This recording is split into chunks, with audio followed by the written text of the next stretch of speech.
Hello there, and welcome to the TTP Field Manual podcast. Throughout the month of December, we will be releasing a series of character dossiers for our Advent calendar project that we call Final Days. This is one of them. These shorter episodes will be each spotlighting a very specific character from across the lore and the tabletop of Warhammer 40k. The episodes will be very casual, a bit of an overview of the characters' personalities, what they've done in the lore, and a little bit about what they do on the tabletop. We wanted to do this as a bit of an easy listening, casual love for the hobby, just to round out the year. We hope you enjoy. Thank you so much for listening, and happy holidays. All my life, I have had a reputation for being cold, unfeeling. Some have called me heartless, ruthless, even cruel. I am not.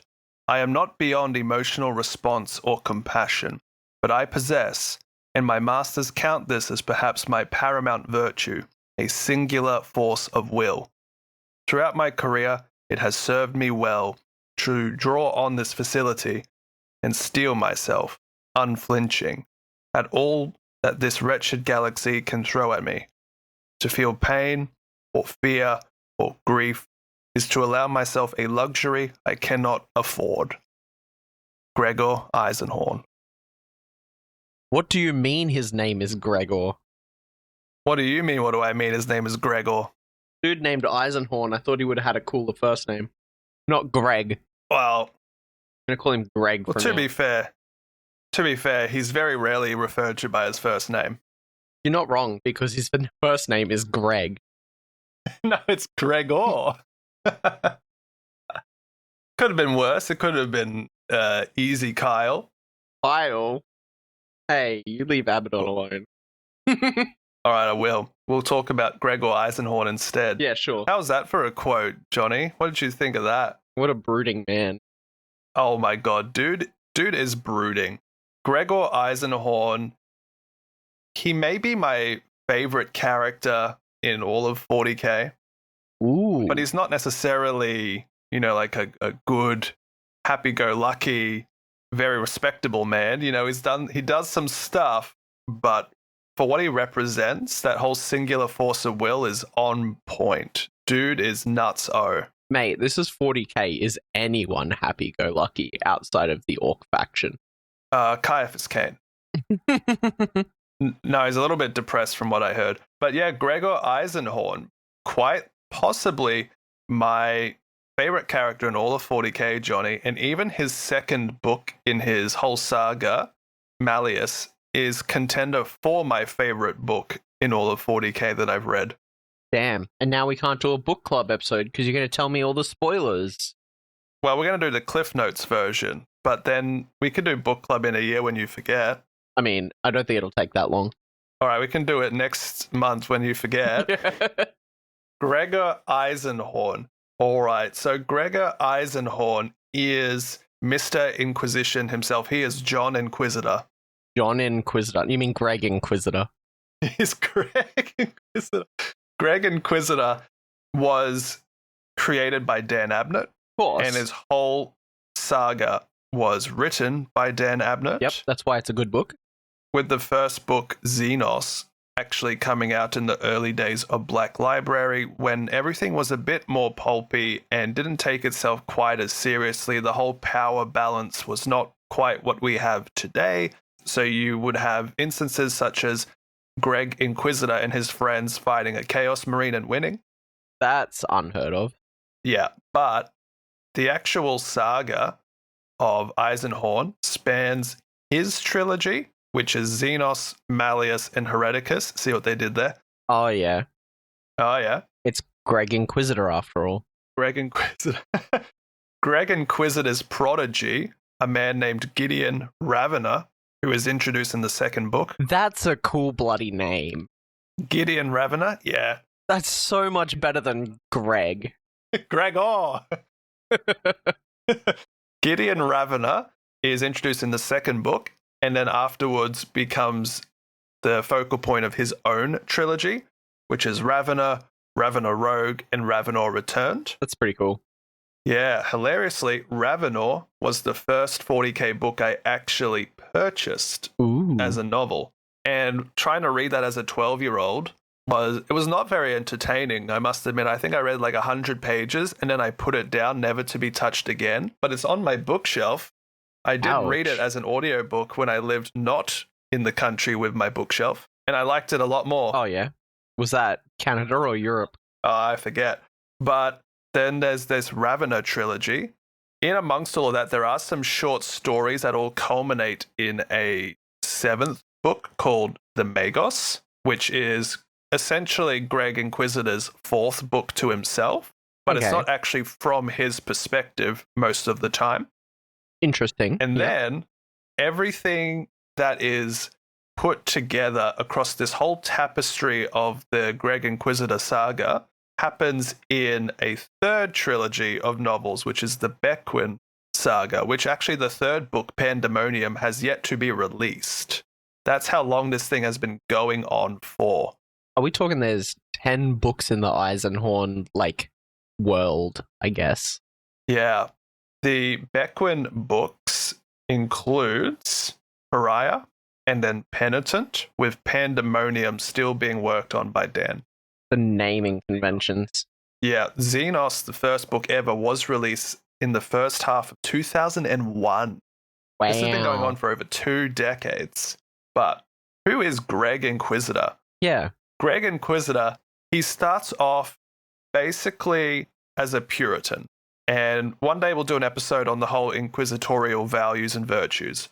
But to give the quick summary of what his particular belief structure is that the Puritans are essentially, this is God's plan of the Inquisition.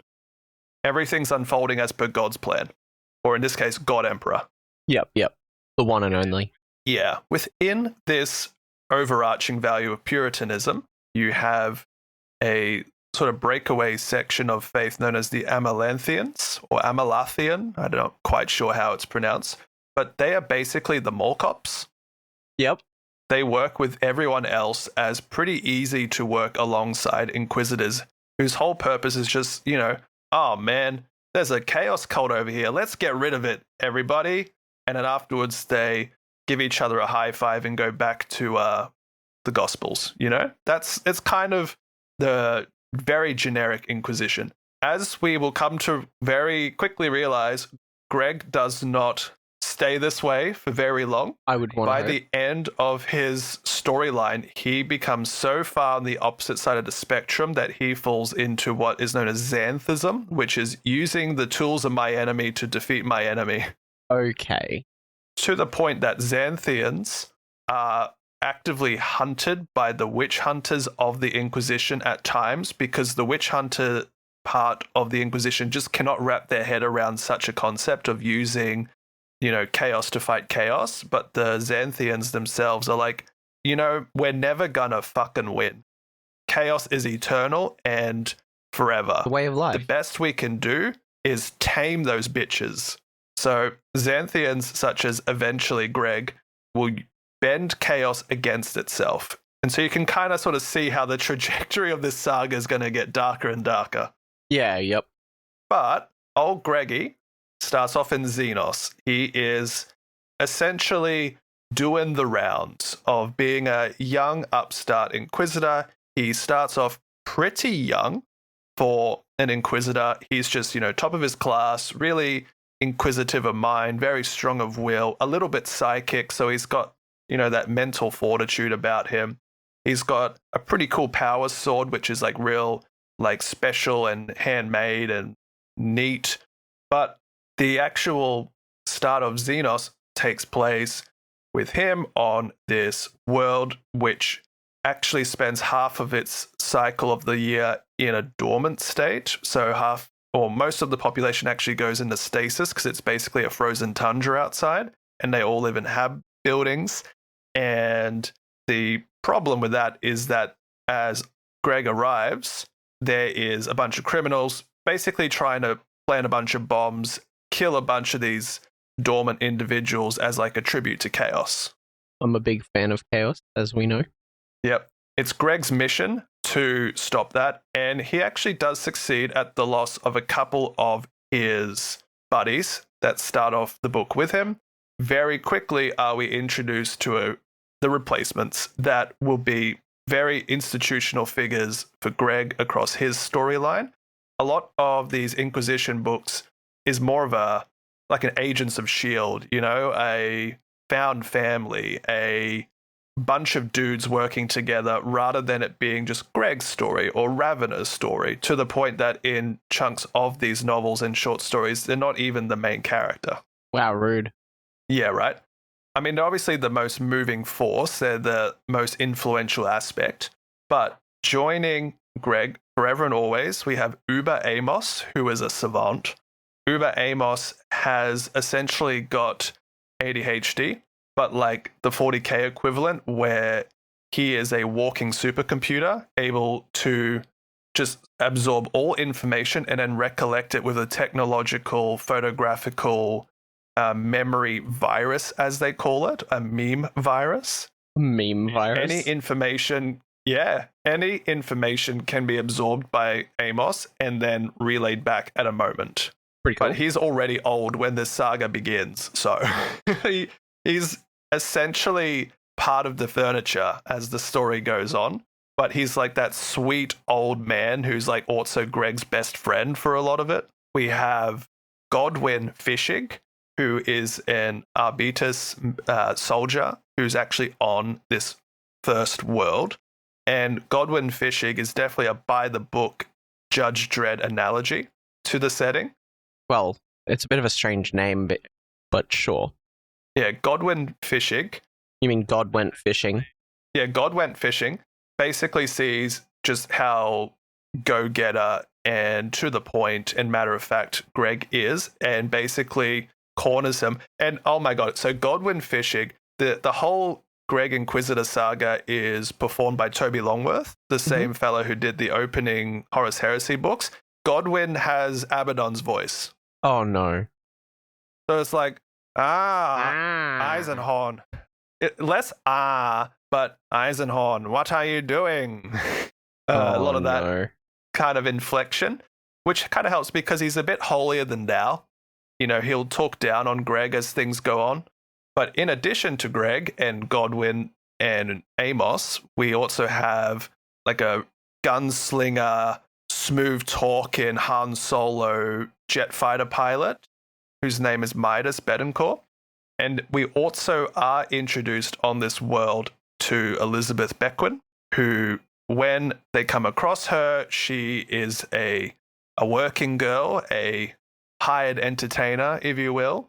But there's something about her, Jonny. She makes everyone really uncomfortable to be around her despite how attractive she is. Oh, she's a blank. She's a blank. And because she was the hired fun to the upper elements of the criminals on the world, Greg firstly is like, oh, well, you know stuff. You're coming with me. And then secondly, he's like, hold on a minute. Not only can you fight, but you've also got the thing. This can be really helpful to me as I go and fight chaos. Should we mention that blanks are creatures who have, or people who have, absolutely no presence in the warp and kind of cancel out warp presence, which is why people get really uncomfortable because they're essentially having their soul suppressed whenever they're near a blank. Yeah, that is exactly it. And even throughout the whole saga, Greg and Bequin are like non-lovers. Like they actually grow to really appreciate and admire each other. But since Greg is a psyker, even just like touching her is like physical pain and repulsion. Yep. And there's even like elements of his saga where he kind of like has this thought process to himself where he's like, man, God, I wish how I could have just loved her. And I think she loved me too. Ah, well. Like that literal forbidden love because frankly, they can't even interact physically. Yeah, but she's a very capable individual on her own right. She's not just set dressing, even though the first like half of the first book is a lot of like the training of her and getting her to understand what she is and why she is, because she doesn't actually know what she is. Yeah, and why bad things keep happening to her. It's one of those weird situations where if you're in the wrong circle, you just have absolutely no idea what's happening. Correct. But then after this whole initial conflict is resolved, upon investigation, there is a series of little like communication devices and journal reports that alerts Greg to the fact that this is some sort of crime family that's orchestrated this. And this brings him into encountering a mythical figure known as Pontius Glor, who is supposedly the frowned upon runt of the Glor family, like the youngest son, the one who never would be able to earn any part of the family wealth, and would turn this into, turn this spurn of hatred and resentment into a lot of criminal activity. But everyone believes that Pontius is long dead. Nonetheless, Greg and his fellows realize that this Glor syndicate is hiring a bunch of like rogue traders and pirates and the like to go into uncharted territories of space, and they come back with these alien artifacts. This first book is pretty much them tracking all this down, which actually leads them to allying with Militarum and even some of the Death Watch to arrive on this alien world of the Saruthi, which is not a race of creatures that we really see again in lore as far as I know. But the Saruthi are a really interesting race that are implied to once upon a time be an actual just, one of the many alien races on the world that was corrupted by chaos. Sorry, one of the races of the galaxy that was corrupted by chaos. And they have this Zinchian, almost unnatural shape to them. They are like a walking jellyfish almost, and all their structures twist the landscape around them and give you a headache to just look at. And so it's this sort of psychological warfare upon the planet. That's sort of the main ending of the first book, is them trying to defeat these aliens, defeat the crime syndicate, to retrieve a couple of unholy artifacts that would just be really bad were some individuals to collect them. Are you with me so far? I am with you so far. What do you think of the overall plot of the first book? It seems rather interesting. I could consider maybe reading this at some point. I think the first book is a really fun, what would later become a bit of a play-by-numbers thing, but it was one of the first to actually do it, and so it has a bit of fun. Dan Abnett as well is exceptional when it comes to world building. Yep. The 40k universe, even if it's not the most bolter-porny, fighty, Marine v Marine stuff, he makes the world and details within it so rich. Mm-hmm. So it's really engaging. It's almost cyberpunk in a way, rather than like a 40k thing. Yeah, yep. Throughout the first book, Greg keeps having these visions where he's talking to this unholy entity that is basically poking at his consciousness, taunting him, basically guiding him towards the Saruthi homeworld. Oh, I do like someone in the background. A man with burning bright eyes is the sort of image that Greg associates with him. And then upon the planet of the Saruthi, he finds this little codex, if you will, which is a AI rendering of Pontius Glor's intelligence from when he was alive. Interesting. Yeah. As well, the man of his visions appears and reveals itself to be a demon host. Yeah, obviously.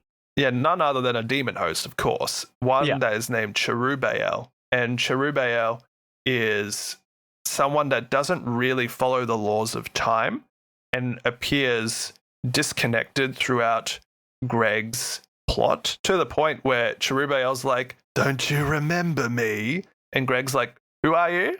And he's like, "Oh, we're going to get up to so many things. Ha ha ha, you can't kill me now, Greg. And I won't kill you now because we've only just met.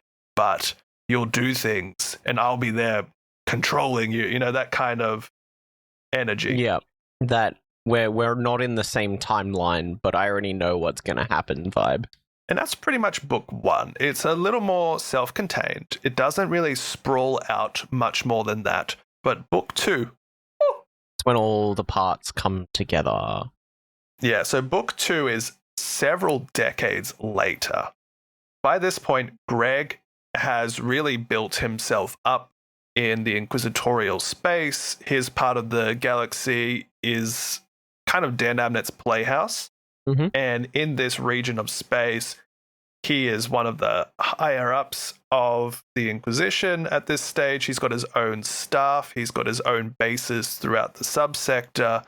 He's got interrogators. He's got contract warriors.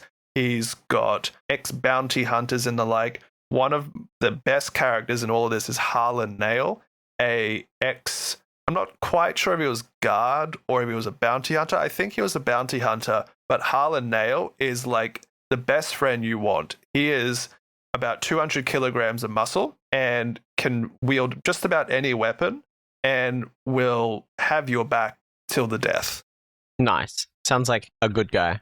Yeah, he's a bit of a yes man, but he's like that guy that any time, at any point, even like later on in like the Bequin novels, someone will get ambushed and then the tide will turn because here's this gruff soldier blasting them with a rotary cannon and he's like, "Are you all right?" said Harlan Nail. And you're like, he's back! He's back! He's back!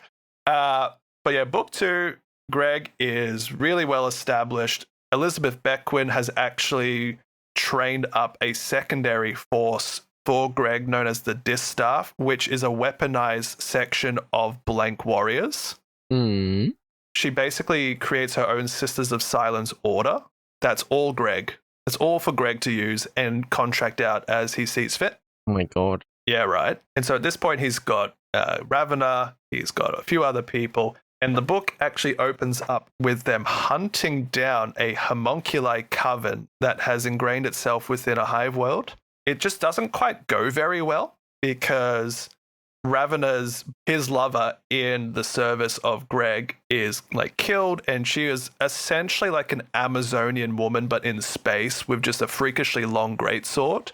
And like she was no match for the homunculi that she went up against, so she was killed. Greg was poisoned into a coma. It didn't quite go very well, but there was enough people there that he brought with to actually, turn the tide and win. Mm-hmm. At this stage, we're introduced to a character that is essentially that one witch hunter that keeps showing up thinking Eisenhorn's the bad guy. And they have to keep being like, "No, I'm not. Fuck off." Man, is this like the chaplain from Space Marine 2? Yeah, it's basically the chaplain from Space Marine 2, yeah. Where it's just like, "You do the right thing, but I know you're a bad guy." He just keeps coming back until he comes back at the wrong time and gets killed in a crossfire.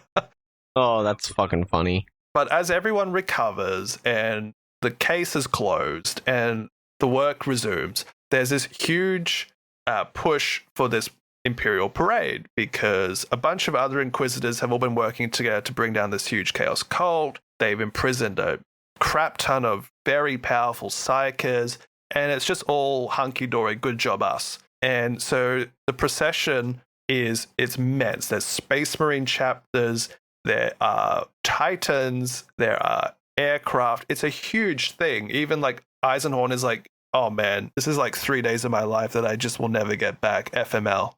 Damn. But at some point during all of this, it's a trap, Johnny. Of course it's a trap. It's always a trap. And so a good like third or maybe a quarter of the book is this whole procession just going up in flames. The aircraft turn on each other and start like strafing running the procession. Named Inquisitors are blowing up. Titans are being crashed into. Space Marines are having to immediately like turn around and fight the uncaged super high level psychers that are just like, "Oh, Space Marine, you're cute." Boom, your brain's not there anymore. It's just crazy. And Greg's in the middle of it all. Gideon is basically charred to a barely alive husk in the firestorm. And Greg is only himself saved because Cherubael is like, "Hey, do you see that monument over there?" "Yes, it's me, the voice in your head." "Do you see that monument over there?" "Well, me, yes, the voice in your head. Haha, you're not that crazy. Go over and have a look at it." And as Greg walks off to go look at the monument, then it all occurs and he's spared because he was standing at the exact right spot to not be incinerated. Oh, no. And so like things like that keeps making people be like, "What's Greg about?" and even makes Greg being like, hang on a minute. Why do I keep surviving? He's an ally. Why do I keep trying to antagonize him?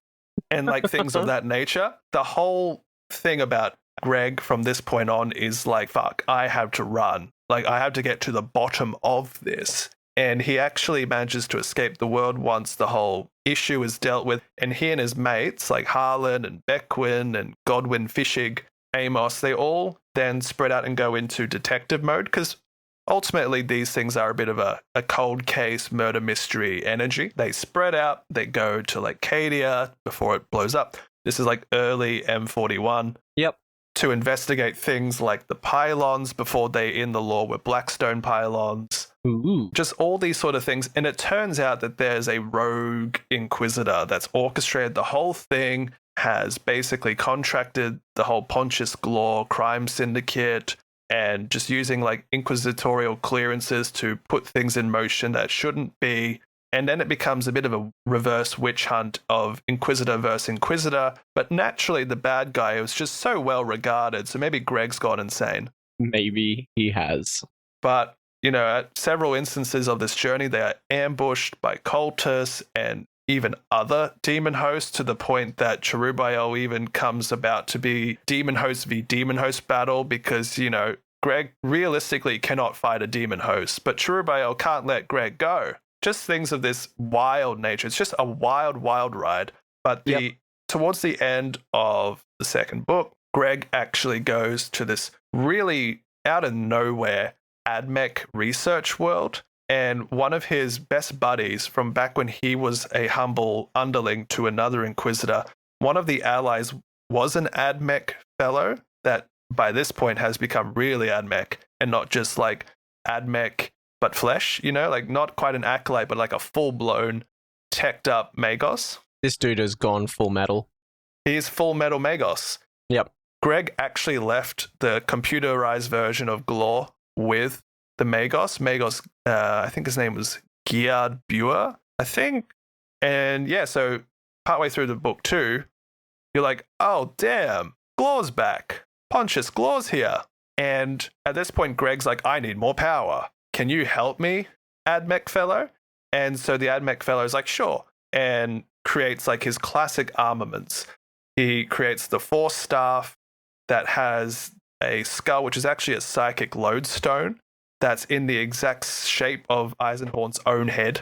The sword that Gregor wields in a lot of his artwork is actually the sword of that Amazonian woman that died at the start of the book, because it's a really powerful sword that is believed to be like semi-sentient and actually can lead the wielder into certain stances and parries because it's able to react quicker than the wielder. So part of the fight training with this sword is being able to like almost dance with it. And the sword itself is called Barbarasata. Oh God, what a name. Over its life, yeah, right, it's been folded so densely that the AdMech fellow broke like 4 or 5 adamantium drill bits just trying to engrave the blade on one side with the classic pentagrammatic anti-chaos wards that Inquisitors like to use. But they got them on there, and that's what matters. Absolutely. And so there's a lot of like downtime moments, there's a lot of big moments, and then Greg ends up getting everyone together, including the surviving Inquisitors. He's like, I figured it out, allies of the last 2 books. I figured out the bad guy, where he is, let's go get him. And so they launch a big old inquisitorial raid, and Greg defeats the evil fellow whose name is Quicksauce. Quicksauce has a book, Johnny, the Malum Codicius, which is a very, very dark secrets filled book, including how to summon warp storms, how to create undead thralls, how to create demon hosts, Johnny. Demon hosts. And then Greg's like, oh yeah, that might be a bit handy to know. And just like pockets it. Pockets it? Yeah, he pockets it because he wants to like full on bind Cherubael to him rather than just being like a sometimes ally, sometimes enemy of convenience. Yep. But book 3, Johnny. Whoa. What do you think of the plot so far of Greg Inquisitor? I mean, there's so much going on. Yeah. Book 3 of Greg Inquisitor. It's when it all falls apart. I love Falls Apart. So, third book is called Hereticus. I don't find it as strong as Malleus, but it still carries on a lot of the same themes and through lines of the first 2 books. However, in a coordinated strike in the start of the novel, pretty much the entirety of Greg Inquisitor's whole service, the whole Distaff Tower, all of his various allies and planted agents are assassinated, blown up, his house blown up, everything gone. Boom. Damn. In a separate, almost before this dire moment, they are actually on a world where they believe one of their loose thread villains of the weeks are hiding. And they are actually ambushed, believe it or not, by a Chaos Warlord Titan. Oh, see, the Titan word was very necessary in that sentence. It was very necessary. I think this was before they introduced Knights, so I think this was like the smaller of the Titans. You just said it's a Warlord Titan. Which one's the small one? The Warhound? I think it was a Warhound. Okay, all right. Let's see. Chaos Titan. Here it is. The Titan was called Krua Volt. It is a Warlord. All right. So One of the big boys.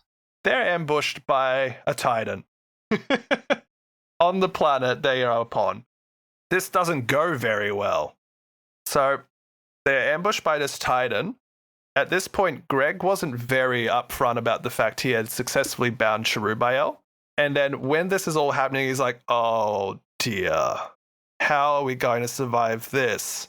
Demon ally, I call upon you. And then like the skies themselves begin to part and this evil storm starts to occur. And then Cherubael's just like going full send at the Titan while they're all just trying to duck and weave and avoid all the like hails of Gatling fire and plasma burst that's going on in their general direction. And at some point, good old Bequin realizes that this isn't going well. You know, your stupid ally is not enough. And so she takes his little psychic lodestone staff, keeping in mind that she's a blank, Yep. points it at the Titan as it gets near, and she channels her psychic blank essence into the cockpit component of the thing and basically gives it a mental death, a neural feedback of just like pure nothingness. Yep. And just mind kills whatever was controlling the Titan. But it took so much power, she was put into a permacoma. A permacoma. Yeah. Sounds like something the Emperor of Mankind is in. She's just unconscious for the remainder of the story. Damn. And so then the whole remaining part of the House of Eisenhorn, if you will, is taken out. He's basically flagged for being a heretic, and he's on the back foot. His like one of his greatest allies has just been comaed, and he has to run. And so he and his allies are basically fleeing for their lives and being hunted by what were once allies. It turns out that Pontius Glor, that motherfucker, managed to put himself into a mechanical body, kill that Abnett fellow, and then rally all of his old friends and family and stuff and orchestrated this whole thing. That's not very nice. Nope. And then as Greg is trying to get allies together, one of his allies that's actually through all the opening trilogy is this extremely eccentric rogue trader who is really fun. You'll really like him. He's super eccentric. His rogue trader vessel kind of is their de facto transport between locations. They hire him, but every time they hire him, there's like a whole chapter of him just being like, my friends, you want dinner? I've got the finest things. I love this guy already. Yeah, he's really fun. But because there's this sort of heretical target on his back, unfortunately, he gets caught up with. And the Arbitus led by Godwin Fishing's like, Eisenhorn, can you fill in some blanks here, mate? Can you help us out? And of course, by this point, Greg is like, you don't understand. Like, it's Pontius Glor, Godwin. It's Glor. He's done all of this. He killed X, Y, and Z. And then Godwin's like, Pontius Glor, that person you assured me was not a threat to us anymore that you dealt with. Oof. Yeah. He has knowledge, Godwin. You've talked to him, the heretic, and it's just escalating from there, you know? As they do. And the rogue trader gets caught in the line of fire. It's just not looking good. The ships are being attacked, and Greg really crosses the line here because all of his friends are falling or turning their back on him. But what's his one friend that's been here the whole time, Jonny? What's his one friend? The voice in his head? The voice in his head, the demon host, Cherubael. He pulls out the book, Jonny. Oh no. Don't pull out the book. And he binds Cherubael into Godwin Fishig's body. Man, this seems like the whole point the entire time. You just gave them exactly what they wanted. Yeah, but because he's now bound to a body, Cherubael is basically a collared dog. You dog. And then the rest of the book is basically then Gregor and his few allies left, which is basically him and Harlan, taking down Pontius Glaw, to the point where even Glaw manages to sever the Barbaricata blade in half, but because the blade's semi-sentient, the broken point's like, I got this, and flies through the air and pierces through Glaw's head. Oh, lordy. Because the sword being a little semi-sentient, it's like, don't worry, Greg, I understand the mission. And when it's shattered, it just keeps flying midair. It's just like, I got you, boo. Yeah. And so that's like the major arc of Greg. But it's not all of Greg. There's more to come. There's more to come. In the timeline, then we go to the whole Ravenor trilogy, and we're not going to talk really much about Ravenor other than what he kind of gets up to. So Ravenor, at this point, has fully recovered from his extreme burns. 3rd degree doesn't even cut it. He is so burnt and crippled that he's actually interred into a force chair. He's a space cripple. He's a space cripple. He is in basically a flying coffin that's sealed up. No one even knows what he looks like because he's sealed up. Man, why don't dreadnoughts fly? Aren't they just coffins? Right. But the thing is, he's flying it himself with his mind because he was always a really powerful psyker, but being put into this force chair, his power levels just kept rising and rising. And he spent a lot of his early time as a scholar actually like ruminating on ways of life, psychic abilities, and despite doing some neat stuff as an inquisitor, his claim to fame is actually more so as a scholar. Typical librarian. You would think typical librarian, but he breaks the mold, Jonny. He actually befriends a lot of Azuriani Farseers who help teach him things. Xenos scum. Xenos scum. They actually helped build his chair, Jonny.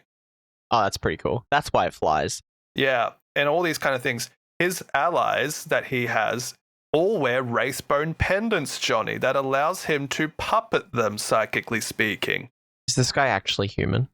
He's just that level of psychic power where his various allies like Harlan Nail and a couple of others join his retinue after Greg's like, all right, I've done my job. Peace out. Bye. After the whole Glaw thing, he goes into the shadows and is not really seen much, but Harlan and a couple of the other members of his retinue, as well as a couple of new people of the retinue, are like the Ravenor and co.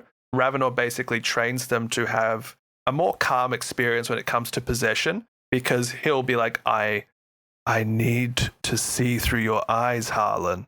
Do you let me in, Harlan? And actually, a lot of Toby Longworth's narration is he's a bit closer to the microphone and he's talking as if he's in your head.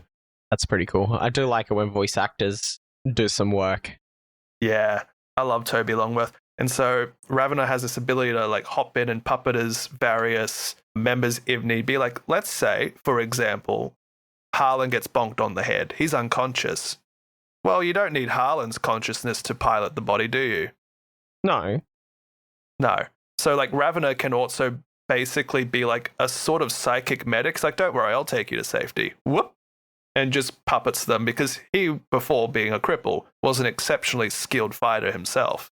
But his particular trilogy of books is a bit more like crime novel rather than murder, mystery, whodunit. Yep. And so his particular trilogy is a bit more like Villain of the Week, Take Down the Crime Family, a little less high stakes than Greg Inquisitor's novels, and it's a little bit more of a comfort read, a little more of a flash in the pan. But the main villain of his trilogy is the Cognitae, and the Cognitae are a very shadowy organization that throughout the saga are alluded to being this criminal mirror to the Inquisition themselves that has potentially existed since way before the Great Crusade. They're the Illuminati. The basically 40k Illuminati train up some extremely capable human fighters and masterminds and stuff, and they just plot and they scheme and they do all these various things. And the Cognitae basically become the main antagonists of the Ravenor trilogy, or at least have their hand in the pie of whoever they're up against. Yep. And a couple of short stories as well around this point in the saga is like Eisenhorn materializing to give like a warning, like, hey, my pupil, I have found out something that's going to help you out. And Ravenor will be like, my master, I can't say I like you anymore, but I can't deny your power. Would you mind helping? And he's like, ha ha, this is your fight, my child. I'll be back later. And then like Harlan will be there like, oh my, was that him? Was that Greg Inquisitor? There's a lot of like moments like that. Like even one of the things, like the whole retinue are summoned to this world to receive a warning, but they're ambushed by chaos. And in comes Cherubael and Greg Inquisitor, like, bye, Chaos Dreadnought. I just sliced it in half. You're welcome. Here's your warning. Peace out. That's why Chaos Space Marines aren't allowed dreadnoughts anymore. Because Greg Inquisitor keeps slicing them in half with the psychic sword. Yeah. What a psycho. I mean, psychic.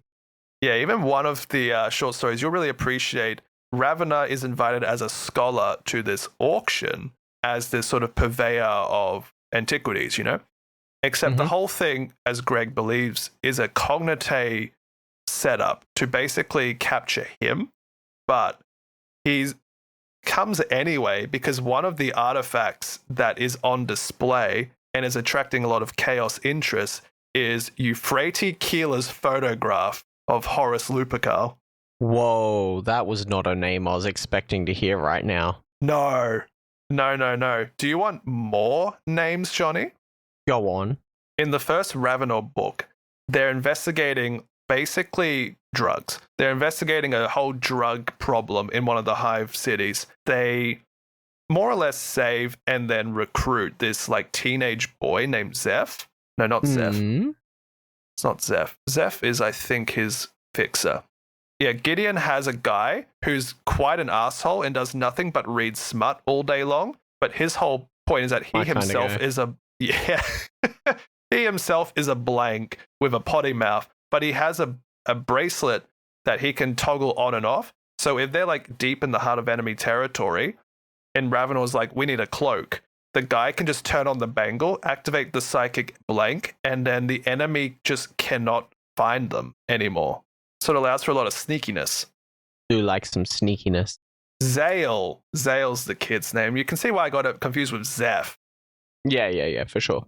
Zale is addicted, even as a teen, to these drugs, which are like these little chaos-tainted glass shards that when you look at it or, you know, bring it to you or smoke it or whatever it is you do, you get like this sort of euphoric vision, but it's chaos-tainted. But they found that the kid himself was actually immune to the whole chaos thing. He just wanted the high. And they're like, that's pretty weird that you're immune to the chaos. Come with us. By the end of the saga and stuff, it's inferred that Ravenor actually sent the kid off to join the Grey Knights. Oh no, not the Grey Knights. Except the kid would actually survive and become the High Prognosticar known as Hyperion, who would break Angron's blade on the First War of Armageddon. Oh. Well, that was unexpected. You're welcome. So there's some threads. There's some threads. Now, you ready for the biggest thread? Sure. And there's a reason why I'm letting this episode run long is because we need all the threads. Greg Inquisitor Book 4 is called The Magos. It follows a couple of the short stories from a completely different character, a Magos biologist called, oh, far out, what's his name? Valentine Drusha. There you go. Valentine Drusha. Baldor Dragon. No, joke. Well, you'd think it's not, because Drusha is essentially like a semi-retired like dork. He's like living in a small town. He's kind of down and out on his luck. He's basically a zoologist whose whole work is to catalog the organisms upon his world. But he's shy, he's a little bit anxious, he's not very confident in himself. He's the reader. I didn't say that. So Greg eventually makes his way to the world. He's the what now? He's not the reader, but he's just like a very average, like run-of-the-mill fellow, right? Oh, okay. Yep. So yeah, Drusha's a very run-of-the-mill fellow. He's just a little bit down on his luck until his friend in the local police force is like, hey, I've got this guy and he kind of needs your insight into the planet and its organisms. And the dude's like, what? Me? But who's going to feed my pet when I'm not here? And she's just like, really, dude? Like, get out of the house. Come on. Come with me. Put your best clothes on or something. Yeah, yep. Then like the first half of the book is kind of like a murder mystery, or a not quite murder mystery, but back to the old Greg, like what's going on energy? Like who's really responsible for all of this? It's Greg and his various allies, including one Harlan Nail who ran away from Ravenor. Okay. Well, he changes hands. He's mostly loyal to Greg, but he likes Ravenor all the same. I mean, they work close together. Sometimes. He's Greg's boy. But Greg is there, and by this point, he is centuries old. He has been waging a one-man war against the Cognitae and various other forces behind the scenes. But he is a broken shell of a man. He's turned his sword into a cane that he can like pull out of the sheath because he needs a cane to walk. At some point, his spine was severed. He's got like an augmetic spine. You can actually hear him walking because he's got the little mechanical whirring going on with every step and movement. He moves like an old man. He's got like Ethel hair on his head now. He's old. He's old man Greg. Did you just call him Old Greg? I did call him Old Greg. Do you want to see my Cognitae situation? He says to Drusha. Because I'm Old Greg. Because I'm Old Greg. I'm Old Greg. That's a reference not a lot of people will get. But those that do will appreciate it. So, Drusha, a couple of other random allies that Greg's put together and hired, and Greg are trying to figure out what's up with this planet, what's going on. But it turns out the Cognitae have created this sort of simulacrum factory, and they are beginning to manufacture what are known as grails. And grails are essentially like a new version of a space marine in a sense, like a psychic, immune, controllable, puppetable demigod, not quite human humanoid. That seems like a bad idea. Yeah, they're like if a Primarch is a demigod, the Grails are like Primarch-inspired like quasi-gods, you know? Isn't that what the Space Marines are? Or I guess the custards? Yeah. So the Cognitae are trying to build around that. And yeah, okay. The Cognitae on a particular planet actually managed to capture Greg, although he somewhat hands himself over just to get closer to them. A lot of this book is actually him reconciling through flashbacks and mindscapes and stuff like that, all of his past deeds and all the little short stories that have been written, even having like conversations with all of his old friends, both alive and not alive, because some of them, like Medea, who was his old pilot's daughter, are still in his employ. There's a lot of like final book feelings of like honoring with fan service the past characters, having a little bit of character growth for Greg. And the Magos is kind of just this really nice in-between book. But then we get to the Bequin stuff and oh my god. Oh my god. Oh my god. So Bequin is a really, really interesting trilogy of books considering she was in a perma coma, right? Yeah. Right. So the book begins with this young, kind of curious cat of a woman named Bequin. Although her first name is Beta. Beta Bequin is her name. Not Bekwakinski. Not Bekwakinski, no. Beta Bequin. Bequin is a student in the schola of her world, which is called Queen Mab. She is in a schola that's got a very interesting title called The Maze Undue. Bequin is learning about things. She's getting trained. She's got friends. She goes out to the town and like has a university student's life essentially, but in 40k. But then one fateful night, Jonny, a bunch of elite trained killer type inquisitorial agents storm the schola. And she's in this sort of fight for her life as several agents start to track her down. But then one by one, these figures that are kind of described to us as, oh, that's just Ravenor's girl, right? Oh, that's Harlan Nao, isn't it? Without actually giving them their names. There's a couple of characters that start to be like, whoa, are you, huh? Because they recognize Bequin. And then after a while, she's like, what's going on? What's happening? And in comes the flying chair guy. Oh, here we go. The psycho's back. And even Ravenor's like, huh, sup, Bequin? And she's like, how do you know me? And he's like, what? I see what's coming along. And then the whole world around Beta Bequin is shattered as it's revealed bit by bit that the whole schola is actually a cognite facility. It's a fake Inquisition world. Again, that whole like Illuminati in the shadows energy. And it turns out that the original Bequin, her stasis casket was lost in the warp, claimed by the cognite, and they used her genetic material to make a new one, a new Bequin. Oh. So it's not Bequin, but it's Bequin. It's Beta Bequin. It's Bequin Part 2. It's Beckwak. Don't say it. Yeah, okay. It's not Beckwakinski, Jonny. Fine. I'll cooperate. Thank you. And so there's a lot of this sort of back and forth. Who can she trust? Who can't she trust? What's going on? What's real? What's not? Because there's also this sort of folk tale that there's a secondary city to the whole Queen Mab part that they're in called the City of Dust. And it's sort of the folk tale. Like it's the children's story. It's the adults' boogeyman story. Like the City of Dust can be accessed by Queen Mab, but no one actually knows what that means. And so this draws a lot of attention. Across the actual saga, you end up with like a couple of individuals that are like remnants from the early era, like Horus Heresy, Traitor Legions. Like there's a Thousand Sun Sorcerer, there's a Night Lord's Fellow. There's just a few of these individuals that are being attracted to this world. And even one of the crime families is led by one Alice Glaw, who is patron to a Emperor's Children leader called the Tainted One or the Tainted Son or something like that. Mm. And there's just lots of these like, hold on, why are all of these people here? But they're all searching for something. And everything is kind of coming to a head, but it's all sort of through Bequin's POV. And even eventually, she's with Ravenor and his crew. Even like earlier on in the book, she's in a church like praying to the Emperor for guidance, and in comes this old man with a whirring augmetic spine and his walking stick, and he's like talking to her as if he knows her, and you're like, oh, it's Greg Inquisitor.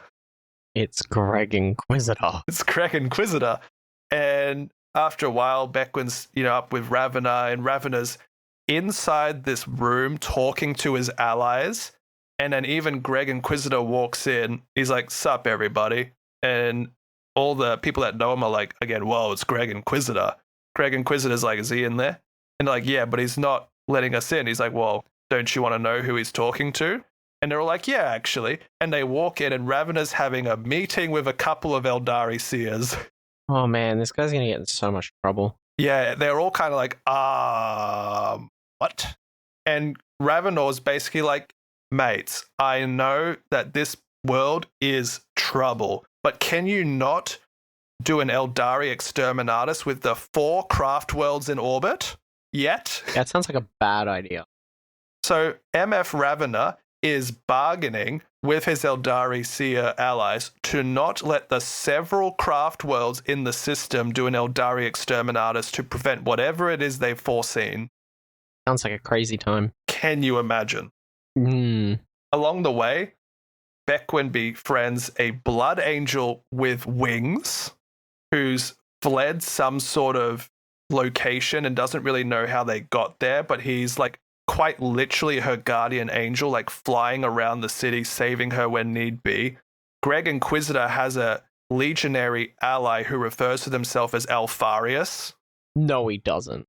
Yeah, well, it probably isn't Alfarius, but he has an alpha legionary with I think he has a pet dog too, who calls himself Alfarius per the whole Alpha Legion tradition of misinformation. Yeah. It's still crazy. But it could be. You just don't know. But Greg has formed an alliance with a frickin' Alpha Legionary who's working on their own. Like, what the hell is going on, Jonny? What is going on, Joshy? It's at this point that I'd like you to push me a theory on what you think is going on. Because we're at the end point now. Oh, mate, I couldn't even start to think about what might be going on. There's just too many things happening and too many people involved. All right, I'll give you one more piece of the puzzle. All right. Greg Inquisitor is hunting an individual known as the King in Yellow.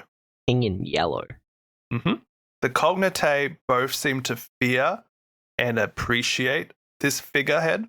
A lot of the other members of the book POV are not sure if he's an ally or a threat, but it seems that the whole Cognitae thing traces itself back to the machinations of this King in Yellow, to the point where he or she were the ones to sort of orchestrate the whole manufacturing of the Grails, the whole Queen Mab, Cognitae schools, all this sort of things is going on. The City of Dust, all of this stuff seems to be collecting around this King in Yellow figure. And Bequin eventually has had enough of the two old inquisitorial boys having a dick measuring contest about who's got the best ideas and the best methodology, and she runs away. She goes to do her own thing with her Blood Angel friend, and I think Harlan, because he's just everyone's best friend. And through means, she actually figures out how to access the City of Dust, the mirror dimension to Queen Mab. But it's not in the warp. Do you know any other mirror dimensions of reality, Jonny? Yeah, the webway. So Bequin, in the final chapters of her second book, finds herself in the City of Dust. In the City of Dust, she finds replicas of not only herself, but her classmates from earlier on in her novels. She finds a almost legion of Blood Angel Astartes with wings flying around. She's even encountered by custodians of the Adeptus Custodes.